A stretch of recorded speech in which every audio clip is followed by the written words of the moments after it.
मैं एक महीने के बड़े स्वस्थ बच्चे का इलाज कर रहा हूँ पिछले 7 दिन से। आपको जान के ताज्जुब होगा वो मेरे पास क्यों एडमिट है। वो बिल्कुल नॉर्मल पैदा हुआ, बहुत सुंदर बच्चा है और माँ के दूध पे पल रहा था। उसका वेट गेन भी बहुत अच्छा हो रहा था, बट अचानक से 7 दिन पहले उसको दौरे पड़ने शुरू हो गए और उसके दौरे कहीं रुके ही नहीं। वो फिर उसके इलाज में जब हम उसके दौरे का कारण जानने की कोशिश कर रहे, सारे टेस्ट नॉर्मल, उसके कमर के पानी की जांच, एमआरआई, सब कुछ नॉर्मल था।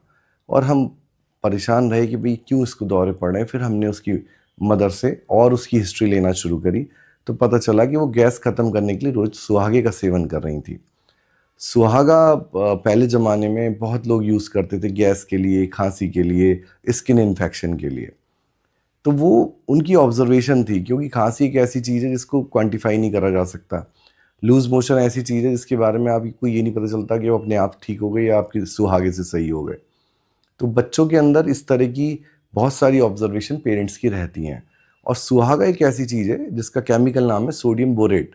वो आपकी बॉडी के अंदर जाके धीरे धीरे धीरे धीरे इकट्ठा होने लगता है, और जब उसकी मात्रा अत्यधिक हो जाती है तो आपके ब्रेन पे इफेक्ट करता है और आपको दौरे पड़ने लगते हैं।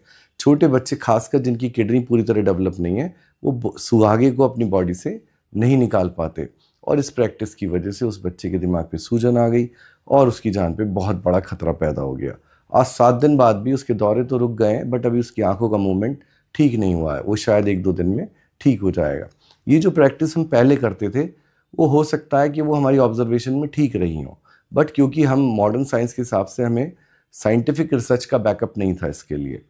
और पहले अगर हम देखें तो पहले मॉर्टेलिटी कहीं ज़्यादा थी। 2005 में एक हर 1000 बच्चों में से 60 बच्चे बच नहीं पाते थे। आज 2022 में वो 20 से 25 रह गई है मॉर्टेलिटी, और समय के साथ वो कम होती जा रही है।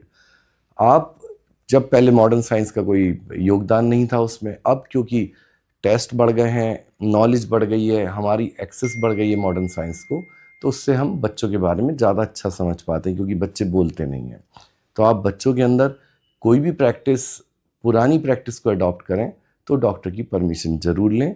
और आप इस तरह की प्रैक्टिसों के बारे में और जानना चाहते हैं तो कमेंट बॉक्स में डीएम लिखें।